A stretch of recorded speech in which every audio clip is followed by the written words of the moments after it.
आज से ठीक 365 दिन पहले मैंने अपना एक फेसलेस यूट्यूब चैनल स्टार्ट किया था और मेरा गोल बहुत ही सिंपल था, उस चैनल को जल्द से जल्द मोनेटाइज करना। लेकिन जहाँ मैंने सोचा था कि चैनल को मोनेटाइज करने में 6 महीने लग जाएंगे, वहीं 8 महीने के अंदर हमारे पास सिल्वर प्ले बटन था और 1 साल के अंदर उस चैनल से मैंने जितना अचीव किया है वो मेरी सोच से भी बाहर था। और चिंता मत कीजिए, मैंने अपने चैनल से क्या क्या अचीव किया है वो दिखाने के लिए मैं आपको वीडियो के लास्ट तक वेट नहीं करवाने वाला। अभी तक हमने अपने चैनल पे 14 मिलियन से भी ज्यादा व्यूज गेन कर लिए है और $6,600 से भी ज्यादा अर्निंग की है। और ये अर्निंग सिर्फ एड रेवेन्यू से है, जो कि 5,60,000 के करीब होती है। लेकिन ये हमारी असली अर्निंग नहीं है। जो हमारी मेजर अर्निंग होती है वो होती है स्पॉन्सरशिप से, और उससे मैंने कितना कमाया वो मैं आपको वीडियो में आगे बताऊंगा। और साथ ही सिर्फ 365 डेज के अंदर मैंने 275K प्लस सब्सक्राइबर्स कैसे गेन किए वो पूरा system with road map with reality check मैं आपको बताने वाला हूँ। एंड बिलीव मी, जैसे जैसे चैनल ग्रो होने लगता है चीजें काफी ज्यादा खराब होने लगती है। एंड जो रिजल्ट्स बड़े यूट्यूबर आपको दिखाते हैं आपके सपनों को वैलिडेट करने के लिए, रियलिटी उससे काफी दूर है। लेकिन इस सब के लिए हमें शुरू से शुरू करना पड़ेगा। और अगर आप सोच रहे हैं कि मैं चैनल की स्टार्टिंग की बात कर रहा हूँ तो आप गलत है। असली गेम तो स्टार्ट हो गई थी 15 दिन पहले ही। और इस गेम का सबसे पहला हिस्सा था अपने लिए एक सही नीश ढूंढना। और अपने लिए नीश ढूंढते हुए मैं सोच रहा था कि इससे पहले भी तो मेरे काफी सारे चैनल थे, तो वो फेल क्यों हुए। और उसका रीजन ये था कि मैं लोगों को वो दिखा रहा था जो मुझे आता है, मैं उनको वो बता रहा था जो मुझे आता है, बजाय ये देखने के कि ऑडियंस को क्या नहीं आता और ऑडियंस को क्या नहीं पता। हर यूट्यूबर आपको यही बताता है कि जिस चीज में आपका इंटरेस्ट है उसे ही अपनी नीश बनानी चाहिए, लेकिन ये इन्फॉर्मेशन आधी है। रियलिटी में नीश 3 सर्कल से बनता है। पहला सर्कल आपका इंटरेस्ट होता है, दूसरा सर्कल आपकी मार्केट की जरूरत होती है और तीसरा सर्कल मोनेटाइजेशन होता है। जो भी चीज इन तीनों सर्कल के बीच में लाई करती है वो एक परफेक्ट नीश है जो कि लॉन्ग टर्म में आपको फायदा देगी। अगर आप रैंडमली कोई नीश चूज कर लेते हो तो बहुत जल्दी आप उससे थक जाओगे और हो सकता है लॉन्ग टर्म में वो आपको इतना प्रॉफिट ना दे। सही तरह से नीश कैसे ढूंढते हैं इस पे तो मैंने ऑलरेडी एक डेडिकेटेड वीडियो बना रखी है, तो अगर आपने उसको नहीं देखा है तो पहले उसे देख लेना। नीश ढूंढने में और मार्केट को रिसर्च करने में मैंने पूरे 7 दिन लगाए। मैंने हर तरह की फेसलेस चैनल्स के आइडिया देखे और उनकी नीश भी पता करी। और उनकी नीश के साथ साथ मैंने ये भी देखा कि उनकी नीश में कितना सीपीएम मिल रहा है। और ये सारी चीजें करने के बाद जो मैंने चीजें फिगर आउट करी थी वो आपकी स्क्रीन पे अभी दिख रहा होगा। मुझे ये तो पता चल गया था कि सबसे ज्यादा पैसा कहाँ पे है, तो मैंने बिना कुछ ज्यादा सोचे बस उस नीश को पकड़ लिया और उसी के साथ स्टार्ट कर दिया। लेकिन यहाँ पे मैंने एक गलती कर दी। ये नीश के जो सीपीएम थे वो काफी सारे फैक्टर्स पे डिपेंड करते हैं एंड टाइप ऑफ मार्केट पे भी डिपेंड करते हैं। और क्योंकि मैं एक बिगिनर ही था जिसने ज्यादा चैनल मोनेटाइज नहीं कर रखे थे, तो मुझे इस चीज की नॉलेज तो नहीं थी। एज अ रिजल्ट मुझे पूरे $105,000 का नुकसान हुआ है। अब इतना बड़ा लॉस मुझे कैसे हुआ है ये मैं आपको वीडियो में आगे बताऊंगा जब हम रिवेन्यू वाले पार्ट को डिस्कस कर रहे होंगे। लेकिन तब तक के लिए हमारे पास एक नीश थी जिसके साथ मैं अपना चैनल स्टार्ट करने ही वाला था और मेरे अंदर जज्बा कूट कूट के भरा था। लेकिन जैसे ही मैंने उस नीश की एडिटिंग देखी मेरा सारा जज्बा 1 सेकंड के अंदर टूट गया, क्योंकि इस नीश के अंदर एडिटिंग टॉप लेवल चल रही थी और मुझे बी रोल से ऐड करने के सिवाय कुछ नहीं आता था। अब यहाँ पे मैंने एक गलती करी जो कि एज अ बिगिनर हर एक बंदा करता है। मैं अपने आप को कम्पीट करने लग गया था टॉप क्रिएटर्स की वीडियो से, जबकि मैंने कुछ क्रिएट भी नहीं किया था। मैंने पूरे 7 दिन लगाए ताकि मैं उनकी लेवल की एडिटिंग सीख सकूं, उनके लेवल को मैच कर सकूं। लेकिन ये सबसे बड़ी बेवकूफी थी। मैं एक मेंटल वॉर में चला गया था उन कॉम्पिटिटर्स के साथ जो ऑलरेडी अपनी नीश पे टॉप पे चल रहे थे, लेकिन वो वहाँ पे प्रैक्टिस करते करते पहुंचे थे, वीडियोस डालते डालते पहुंचे थे। और यहाँ मैं सोचा था कि मैं अपनी पहली वीडियो से उनको कम्पीट करने लग जाऊं। एज अ रिजल्ट 7 दिन और बीत गए थे और मैंने वीडियो बनाना स्टार्ट ही नहीं करा था। मैं बस सीखने में ही लगा हुआ था। अब ये सब चल ही रहा था कि मैंने रैंडमली एक जगह पे एक कोड पढ़ा जिससे मुझे एकदम से रियलाइज हुआ कि मैं कितनी बड़ी गलती कर रहा हूँ। वो कोड था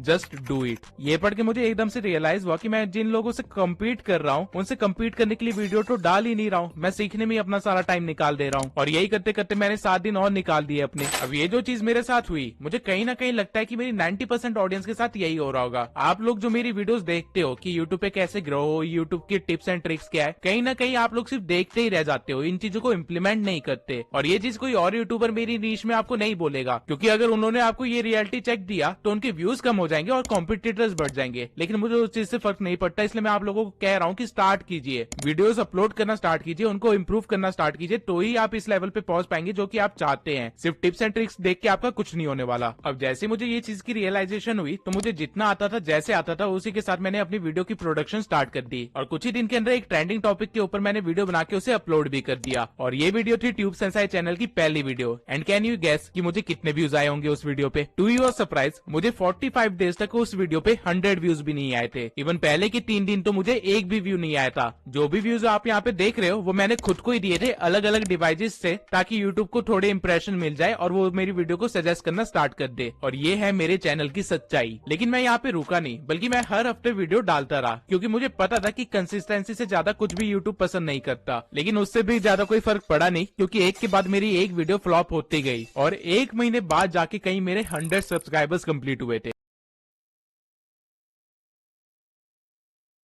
लग रही है उतनी ही बड़ी रियलिटी है। और सबसे दुख की बात ये थी कि जिस टॉपिक पे मैंने वीडियो बनाई थी उस टॉपिक पे हर बंदा वीडियो बना रहा था और उन सबकी वीडियोस कम से कम 3000 4000 व्यूज गेन कर रही थी और उनके 1000 सब्सक्राइबर्स तो ऐसे ही हो जा रहे थे। वही मैं अब तक 3-4 वीडियोस अपलोड कर चुका था अच्छी खासी नॉलेज और एडिटिंग के साथ, लेकिन मेरे 100 सब्सक्राइबर्स भी कंप्लीट नहीं हुए और व्यूज आना तो दूर की बात। अब होता क्या है कि आप लोग ऐसे टाइम पे गिव अप कर देते हो। मेरे ईमेल और इंस्टा इनबॉक्स भरा हुआ है ऐसे लोगों से जिनकी पहली वीडियो नहीं चली या फिर 2 महीने में सक्सेस नहीं मिली तो उन्होंने गिव अप कर दिया, ये कहते हुए कि उनका चैनल डेड है या फिर यूट्यूब लक का गेम है और उनका लक सही नहीं है। और आधे से ज्यादा लोग तो एक नया चैनल बना के सेम गलती दोबारा से कर रहे होते हैं और इस रीजन से वो लोग अपने मेन चैनल पे वीडियोस अपलोड करना बंद कर देते हैं, जिसकी वजह से उनकी कंसिस्टेंसी टूट जाती है और बिगड़ा हुआ काम और बिगड़ जाता है। अब इस चीज में मैं आप लोगों की गलती भी नहीं बोलूंगा क्योंकि मैं खुद भी ऐसे सिचुएशन में आ गया था जहां मुझे समझ नहीं आ रहा था कि मैं क्या गलती कर रहा हूँ जिसकी वजह से मेरी वीडियोस नहीं चल रही है। तो मैंने हर एक तरह की स्ट्रेटेजीज लगाना स्टार्ट कर दिया। मैंने ट्रेंड चेकिंग का इस्तेमाल किया दबा के, मैं हर एक क्रिएटर के ऊपर ट्रेंड चेकिंग का इस्तेमाल कर रहा था, लेकिन मैं अपनी नीश से रिलेटेड ही क्रिएटर्स के साथ ये कर रहा था। For example decoding YT, Elgro and Manoj Dey. लेकिन जब मेरी ये वीडियोस भी नहीं चली तो मैंने एक एक्सपेरिमेंट करने का सोचा। मैंने अपनी नीश से हट के एक क्रिएटर पे वीडियो बनाई एंड इट वर्कड। पहली बार मुझे किसी वीडियो पे एक दिन के अंदर 1000 व्यूज आए थे और मुझे समझ आ गया था कि इस क्रिएटर से रिलेटेड डिमांड तो है मार्केट में जिसे कोई फुलफिल नहीं कर रहा। तो मैंने उससे रिलेटेड और वीडियोस बनाई और फर्स्ट टाइम मेरी किसी वीडियो में 7 दिन के अंदर 40,000 व्यूज आए थे। That was the break even point for my channel. लेकिन ये एक ब्रेक इवन पॉइंट के साथ साथ एक डेड एंड भी था और ऐसा क्यों था ये मैंने अपनी इस वाली वीडियो में बता रखा है। तो अगर आप डिटेल में जानना चाहते हैं तो इस वीडियो को भी देख लेना, वरना आप वही गलती करेंगे जो मैं करने वाला था। अब 3 महीने में मैंने सिर्फ 173 सब्सक्राइबर्स गेन किए थे and this is the dark reality of faceless channel. But जैसे ही मैंने अपनी ये वाली वीडियो अपलोड करी थी मुझे 2000 सब्सक्राइबर पहुंचने में सिर्फ 1 हफ्ता लगा और सितंबर मंथ खत्म होते होते I was having nearly 15,000 subscribers. 173 subscribers से लेके 15,000 सब्सक्राइबर्स तक पहुंचने के लिए मुझे सिर्फ एक वीडियो लगी, लेकिन उस एक वीडियो को बनाने के लिए मुझे 3 महीने की patience, consistent mental breakdown, market research, analysis, strategy building और काफी कुछ लग गया। Fast forwarding to 6 months of the channel मैंने 60,000 सब्सक्राइबर्स गेन कर लिए थे और डिकोडिंग वाईटी के बाद सबसे फास्टेस्ट ग्रोइंग चैनल बन गया था मेरा इस नीश के अंदर। सभी कॉम्पिटिटर्स जिनकी पहली ही वीडियो वायरल हो गई थी, जिन्होंने काफी ज्यादा सब्सक्राइबर्स गेन कर लिए थे सिर्फ एक वीडियो से, वो सब मेरे से पीछे हो गए थे और यहाँ तक पहुंचने के लिए मुझे सिर्फ 22 वीडियोस लगी। और ये वही टाइम था जहाँ मुझे रियलाइज हुआ कि एक फेसलेस चैनल रन करना कितना मुश्किल होता है। So what is ClickUp? ClickUp is an all-in-one productivity software where you can manage everything and anything related to your work. Your documents, your chats, your whiteboards, your projects. क्योंकि लोगों के पास कोई face नहीं होता जिससे वो एंटरटेन हो या जिसपे वो ट्रस्ट कर सके, इसलिए आपको रेगुलरली खुद को अपडेट करते रहना पड़ता है। 1 सेकंड की भी चैन की सांस लेना पॉसिबल नहीं था मेरे लिए उस टाइम पे। कहने के लिए तो 22 वीडियो कोई ज्यादा नहीं थी अगर ये एक फेसलेस चैनल ना होता तो, लेकिन क्योंकि ये एक फेसलेस चैनल था तो मुझे लोगों को अपने कंटेंट पे हुक करके रखना बहुत ही मुश्किल हो गया था, क्योंकि लोगों को इन्फॉर्मेशन नहीं चाहिए। Yes, you heard it right. मैंने अपने चैनल की स्टार्टिंग में यूएसपी ट्रांसपेरेंट इन्फॉर्मेशन बनाई थी, यानी कि मैं चाहता था कि लोग मेरे चैनल को इस वे में जाने कि यहाँ पे कोई भी इन्फॉर्मेशन गलत मिल ही नहीं सकती, और ये हुआ भी। बट ये चीज मुझे और ज्यादा आगे नहीं ले जा सकती थी, क्योंकि लोगों को इन्फॉर्मेशन नहीं चाहिए, उनको इन्फोटेनमेंट चाहिए, यानी कि इन्फॉर्मेशन विद एंटरटेनमेंट। और ये एक फेसलेस चैनल के लिए अपनी स्क्रिप्टिंग के थ्रू या फिर अपनी एडिटिंग के थ्रू करना ही पॉसिबल है। लेकिन अब मैंने नीश ऐसी चूज करी थी जहाँ पे अगर मैं स्क्रिप्टिंग को थोड़ा ज्यादा एंटरटेनिंग कर दूं तो एक्चुअल नॉलेज भूल ही जाएंगी जो मैं देना चाहता हूँ। तो मेरे पास एक ही रास्ता बचा था, जो कि था एडिटिंग को इम्प्रूव करना, and I improved it a lot. मेरी पहली वीडियो और 6 महीने बाद की वीडियो एडिटिंग में जमीन आसमान का अंतर था, लेकिन ये डिफरेंस लाने के लिए काफी सारे स्लीपलेस नाइट्स लगे, ओवर टाइम हार्डवर्क लगा, सैक्रिफाइसेस लगे, और लिटरली मैं हर महीने बीमार पड़ ही रहा था, क्योंकि मेरी बॉडी को रेस्ट चाहिए था जो कि मैं उसे प्रोवाइड नहीं कर रहा था। और ये एक बहुत ही बड़ी गलती थी जो मैं आपको सजेस्ट नहीं करूंगा, क्योंकि इसकी भरपाई मैं अपने पर्सनल लाइफ में अभी तक कर रहा हूँ। बट मैं यहाँ पे भी सेटिस्फाइड नहीं था, क्योंकि मेरी कोई भी वीडियो अभी तक मिलियन व्यूज टच नहीं की थी। तो ऑफिशियली मैं कभी ये नहीं बोल सकता था कि मेरी वीडियो वायरल चली गई। इसलिए मेरा अगला टारगेट अपनी वीडियो पे 1 मिलियन व्यूज लाना बन गया, और ये मैंने अचीव भी किया, लेकिन बहुत ही गलत तरीके से। अब मैं आपको एक और डार्क रियलिटी बताता हूँ सोशल मीडिया की। सोशल मीडिया पे अगर आप व्यूज पाना चाहते हैं तो नेगेटिव बन जाओ, क्योंकि लोगों को सही से ज्यादा गलत देखने में मजा आता है। यही रीजन है कि रजत दलाल, एलविश यादव जैसी कंट्रोवर्सीज इतनी वायरल होती है, और ध्रुव राठी की ज्यादा व्यूज आने के पीछे का कारण भी यही है। अब मुझे ये चीज पता तो थी, लेकिन मैंने इसे कभी इस्तेमाल नहीं किया था। बट मैंने जब इस चीज का इस्तेमाल किया, आप यकीन नहीं करेंगे, मेरी वीडियो ने एक्चुअल में 1 मिलियन व्यूज क्रॉस कर लिए। सिर्फ अपलोड करने के एक दिन में उस वीडियो पे 100 के व्यूज आ गए थे, जो कि अभी तक इस चैनल के फास्टेस्ट व्यूज है। हैं। मैं इस वीडियो का title how to start YouTube in 2024 रखने वाला था, बट एंड मोमेंट पे मैंने सोचा कि इस टाइटल को चेंज करके थोड़ा नेगेटिव और डिमोटिवेटिंग करते हैं, एंड इट वर्कड। मैंने वीडियो के अंदर इन्फॉर्मेशन पूरी सही दी थी और काफी वर्दी इन्फॉर्मेशन दी थी, लेकिन स्टिल लोगों ने मुझे कमेंट्स में काफी गालियां।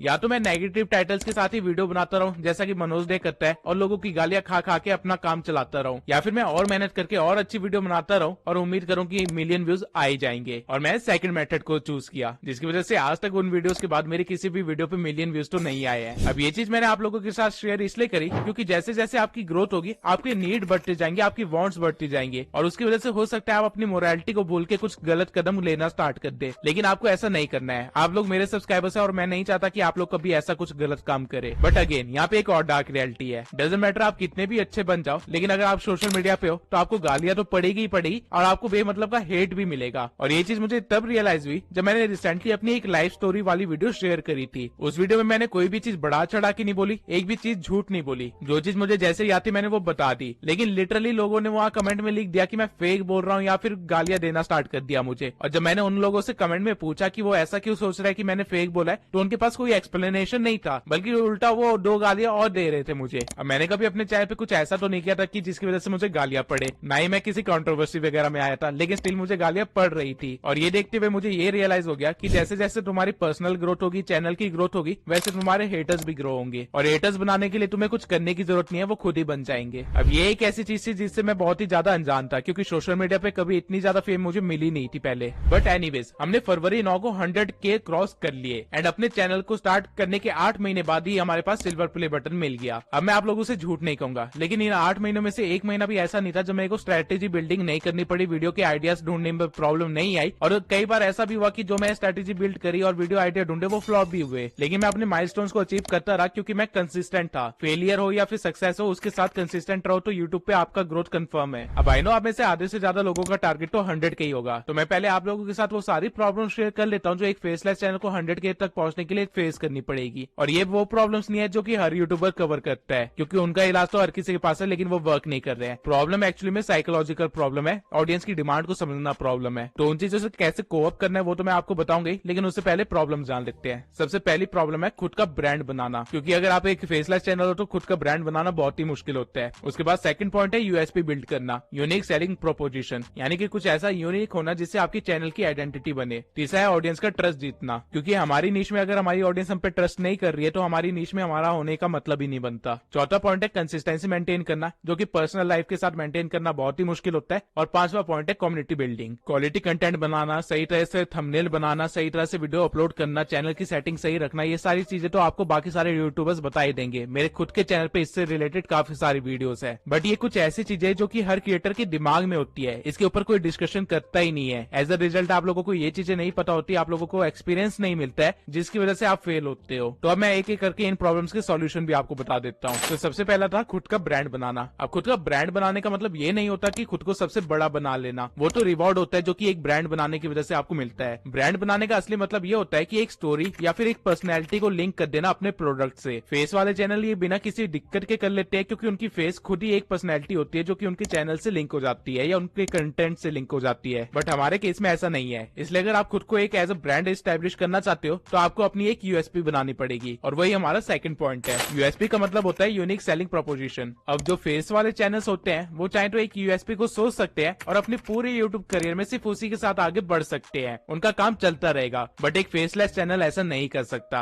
अगर आप एक फेसलेस चैनल है तो आपको टाइम टू टाइम अपनी यूएसपी को चेंज करना पड़ेगा, और वो भी अपनी पुरानी यूएसपी को मेंटेन करते हुए। फॉर एग्जांपल स्टार्टिंग में मेरी यूएसपी थी कि मैं ट्रांसपेरेंट इन्फॉर्मेशन देता हूँ, लेकिन इससे मैं सिर्फ 50,000 सब्सक्राइबर्स तक ही गेन कर पाया। उसके बाद मैंने अपनी यूएसपी को चेंज किया और अपनी एडिटिंग स्टाइल को अपनी यूएसपी बना लिया। अब ये चीज को कम से कम 6 से 8 महीने हो गए हैं और ये चीज अभी भी वर्क कर रही थी, लेकिन अगेन अब 1 साल बाद मुझे एक नई यूएसपी ढूंढनी है, और ये एक ऑन गोइंग प्रोसेस है। इवन इस स्टेज पे पहुंचने के बाद भी मुझे यूएसपी ढूंढनी है, तो आपको तो ये करते ही रहना पड़ेगा। नाउ अगर आपने खुद को एज अ ब्रांड शो करने की कोशिश करी है तो आपको लोगों का ट्रस्ट भी जीतना पड़ेगा, क्योंकि जिस ब्रांड पे लोग ट्रस्ट नहीं करते वो ब्रांड ब्रांड ही नहीं होता। अब ये एक साइकोलॉजिकल चीज है कि लोग आवाज से ज्यादा किसी भी फेस को ट्रस्ट करते हैं। तो एज अ फेसलेस चैनल अपनी ऑडियंस का ट्रस्ट ट्रस्ट बिल्ड करने के लिए मैंने प्लेलिस्ट बनाना स्टार्ट कर दिया। मैं जब भी कोई वीडियो बनाता था तो उस वीडियो के एंड में एक क्वेश्चन डाल देता था जिसका आंसर मुझे पता होता था कि उनके पास नहीं होगा, और फिर मैं अपनी ऑडियंस से कहता था कि अगर आपको इसका आंसर चाहिए या फिर आपको इस प्रॉब्लम का सॉल्यूशन चाहिए तो कमेंट में लिख दीजिए, मैं उससे रिलेटेड वीडियो जरूर बनाऊंगा। और वो कमेंट किया भी करते थे और मैं कुछ टाइम में वो वीडियो बना भी दिया करता था, जिससे एक फेसलेस चैनल होने के बाद भी हमारे बीच में एक कम्युनिकेशन टाइप बन गई। मेरे सब्सक्राइबर जिस भी चीज के लिए कमेंट किया करते थे मैं उससे रिलेटेड वीडियो बना दिया करता था, वो भी टाइमली। और यही रीजन है कि मेरे चैनल पे ड्रूराटी की पूरी एक प्लेलिस्ट बन गई, how to become a YouTuber की प्लेलिस्ट तो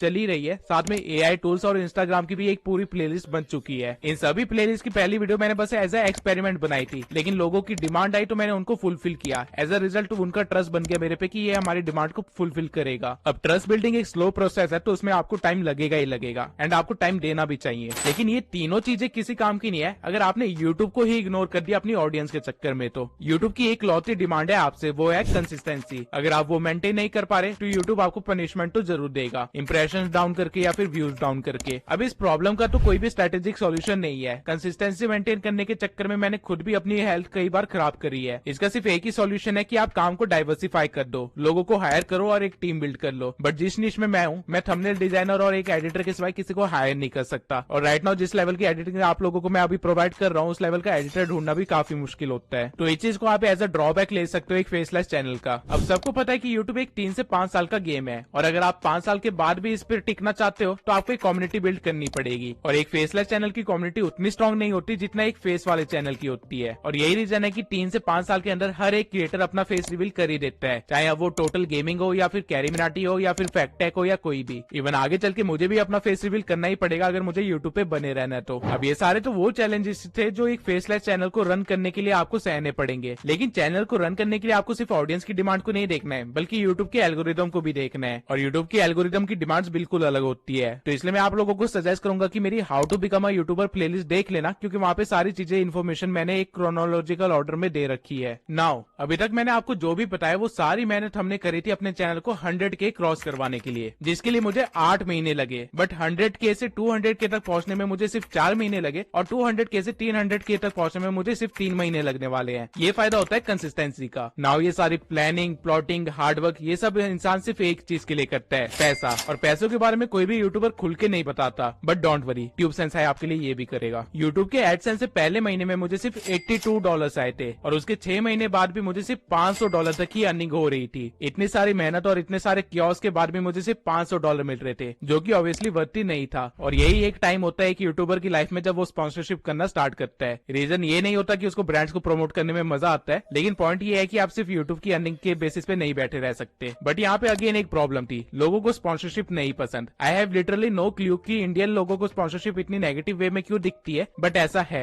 मैंने कभी भी किसी बैटिंग ऐप या फिर किसी स्पैमिंग कंपनी की स्पॉन्सरशिप नहीं करी, क्योंकि मैं खुद उन चीजों को गलत मानता हूँ। ऑल्दो वो कंपनीज 10-10 लाख देने के लिए तैयार है right at the moment, but इनको करना मेरे लिए सही नहीं है, क्योंकि मैंने जो अपनी ऑडियंस के साथ ट्रस्ट बनाया था वो टूट सकता है। मेरी ऑडियंस काफी हद तक बच्चे ही हैं, तो वो बड़े इजिली इन्फ्लुएंस हो सकते हैं और एक गलत काम कर सकते हैं। बट अगेन यही काम अगर फुकरा इंसान कर रहा होता है, एलविश यादव कर रहा होता है, या फिर कोई बड़ा यूट्यूबर कर रहा होता है, तो लोगों को इससे कोई फर्क नहीं पड़ता। अंटिल कोई छोटा यूट्यूबर कर रहा है तो उसको गालियां पड़ेगी, लेकिन बड़े यूट्यूबर को कोई कुछ नहीं बोलता। और ये एक डार्क रियलिटी है इस इंडस्ट्री की। और मुझे जब भी कोई स्पॉन्सरशिप आती है तो मैं हमेशा ट्राई करता हूँ कि उन स्पॉन्सरशिप के थ्रू भी मैं अपनी ऑडियंस को एजुकेट कर सकूं, उनको नॉलेज दे सकूं। But as I said, doesn't matter आप कितने भी अच्छे काम कर लो, सोशल मीडिया पे आपको गालियां तो पड़ेगी ही पड़ेगी। मैं हमेशा स्पॉन्सरशिप वही लेता था जो मेरी नीश से रिलेटेड हो, और जो भी स्पॉन्सरशिप मेरे पास आती थी मैं हमेशा ट्राई करता था कि मेरी ऑडियंस उससे मैक्सिमम प्रॉफिट निकाल सके। इसलिए मैं स्पॉन्सर्ड ऐप या वेबसाइट के थ्रू भी नॉलेज देने की कोशिश करता था, और न ही मैंने कभी किसी स्पॉन्सरशिप की बेमतलब की तारीफ करी। जो काम उनका अच्छा था मैंने उसको प्रेस किया, जो काम उनका अच्छा नहीं था वो मैंने किसी वीडियो में या कमेंट में जाके बता ही दिया कि ये अच्छा काम नहीं है इनका, ये मत करना। बट स्टिल लोगों ने मुझे ये कमेंट किए हैं, और ये चीजें आपके साथ भी होगी। ऑडियंस को इस चीज से कोई फर्क नहीं पड़ता कि आपने उनके लिए क्या किया है या फिर क्या कर रहे हो, उनको सिर्फ इस चीज से फर्क पड़ता है कि उनका काम निकल जाए। एंड सॉरी टू से, बट ये एक डार्क रियलिटी है कि ऑडियंस की भी डबल स्टैंडर्ड्स हैं।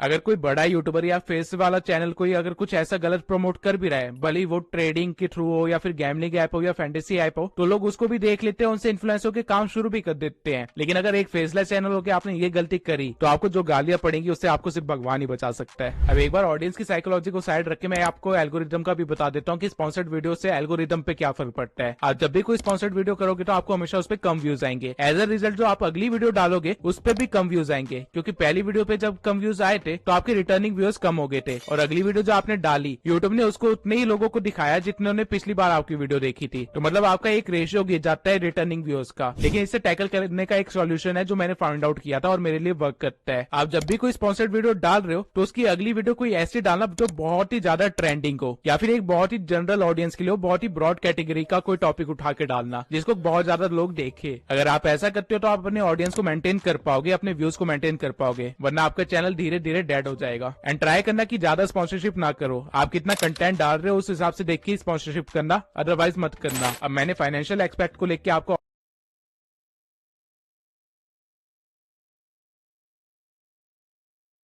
चीजें मेंटेन करनी है एल्गोरिदम के साथ वो भी बता दिया। अब मैं आपको ये भी बता देता हूँ कि मैंने अभी तक स्पॉन्सरशिप से कितनी अर्निंग करी है। अब क्योंकि मैं एक फेसलेस क्रिएटर हूँ तो ऑब्वियसली मैं ज्यादा स्पॉन्सरशिप तो नहीं कर सकता था, इसलिए एक साल के अंदर मैं सिर्फ 7 लाख ही अर्न करे स्पॉन्सरशिप से। और एक रीजन ये भी था कि मैं बेमतलब की स्पॉन्सरशिप नहीं करता। जो चीज मुझे लगता है मेरे ऑडियंस के काम आ जाएगी सिर्फ उन्हीं की स्पॉन्सरशिप करता हूँ। अदरवाइज जितने मेरे सब्सक्राइबर है इतने में आराम से कोई बंदा कम से कम 20 लाख तक की स्पॉन्सरशिप तो कर ही सकता है और इतने अर्न कर सकता है एक साल के अंदर। अब अगर आपको स्टार्टिंग में याद हो तो मैंने कहा था कि मुझे $105,000 का नुकसान हुआ है, तो अब उसके पीछे का भी आपको बता देता हूँ रीजन क्या है। रिसेंटली मैं एक फॉरेनर यूट्यूबर को देख रहा था जिसने अपनी अर्निंग रिवील करी थी और वो हमारी नीश का ही है। एंड टू माय सरप्राइज उस बंदे को अपनी वीडियोस के ऊपर 8 से लेकर $9 का सीपीएम मिल रहा है। वहीं मुझे अपनी वीडियोस पे मुश्किल से $0.53 का सीपीएम मिल रहा है। जस्ट बिकॉज मेरी वीडियोस हिंदी में है तो इस चीज का मुझे नुकसान भी हो रहा है, वरना जितने भी मैंने एक साल के अंदर अभी गेन किए हैं उसको अगर मैं मल्टीप्लाई कर दूं उस सीपीएम से जो उस फॉरेनर को मिल रहा है तो मेरे आराम से $105,000 तक बन रहे थे। अगर इंडियन रुपीज में कहूँ तो ये कुछ 80 लाख के भी ऊपर है। लेकिन आप लोग सीपीएम और आरपीएम को बढ़ा सकते हो। अगर आप लोग चाहते हो कि मैं इस टॉपिक को भी कवर करूं और डिटेल में बताऊं कि आप ऐसा कैसे कर सकते हो तो कमेंट सेक्शन में लिख देना, मैं इसके ऊपर वीडियो जरूर बनाऊंगा। नाउ जिस तरह मैंने ये चैनल स्टार्ट किया था और जैसे इसके स्टार्टिंग के 3 मंथ्स निकले थे उस हिसाब से तो मैंने इस चैनल को 365 डेज में काफी ज्यादा ग्रो कर लिया है और मैंने काफी कुछ अचीव भी किया है इससे, तो मैं इसके लिए काफी ग्रेटफुल भी हूँ। एंड द रीजन मैंने आप लोगों के साथ ये सारी इनसाइडर इन्फॉर्मेशन और रियलिटी चेक्स दिए हैं वो ये है क्योंकि स्टार्टिंग में कोई यूट्यूबर ऐसा नहीं था जो मुझे ये सारी चीजें बता देता। अगर किसी ने मुझे बताया होता तो मैं बेटर स्ट्रेटेजीज के साथ आता, बेटर रिजल्ट्स लेके आता। लेकिन अगेन सबने इस चीज को छुपाने का सोचा, पता नहीं क्यों। तो मैं नहीं चाहता कि आप लोगों के साथ ऐसा हो, इसलिए मैंने सब कुछ आपको बता दिया ट्रांसपेरेंट रह के। आई होप आप लोगों की ये 365 डेज की स्टोरी उतनी ही इंटरेस्टिंग लगी हो जितनी ही एक्साइटिंग ये मेरे लिए एक्चुअल में थी। और अगर आप लोग इस आवाज के पीछे की शक्ल देखना चाहते हो तो जल्दी से 500K करवा दो, मैं 500K के बाद अपना फेस रिवील कर दूंगा। लेकिन तब तक मैं आप लोगों को एक चैलेंज भी देना चाहता हूँ, 365 डे चैलेंज फॉर यूट्यूब। मैं चाहता हूँ कि आप लोग अपना एक निश डिसाइड कीजिए और 365 डेज तक उस पर वर्क कीजिए, अच्छे अच्छे कंटेंट डालिए। मैं आप लोगों के लिए इंस्टाग्राम पे एक स्पेशल कम्युनिटी और ग्रुप बनाने वाला हूँ। तो अगर आप लोग अपना चैनल स्टार्ट करते हैं, मुझे अपनी स्टोरी में टैग करते हैं इंस्टाग्राम पे, और अगर मुझे आपका चैनल वर्थी रखता है अपनी कम्युनिटी में ऐड करने के लिए, तो मैं आप लोगों को एक ग्रुप में ऐड करूंगा जहाँ पे आप जैसे और भी हसलर्स होंगे, ताकि आप लोग एक दूसरे की हेल्प करते हुए आगे बढ़ सके। मैं टाइम टू टाइम उस कम्युनिटी के अंदर आके आप लोगों को गाइड भी करता रहूंगा, लेकिन बहुत सारे काम होने की वजह से मैं ज्यादा एक्टिव नहीं रह पाऊंगा। इसलिए मैं चाहता हूँ कि आप लोग ग्रुप में ऐड हो जाए और एक दूसरे की हेल्प करते हुए ही आगे बढ़े। तो अगर आपको इस कम्युनिटी के अंदर ऐड होना है तो सबसे पहला काम आपको ये करना है कि आपको चैनल बना के उस पर कम से कम 10 वीडियोस डालनी है और उसके बाद मुझे इंस्टा स्टोरी पे टैग करना है विद हैशटैग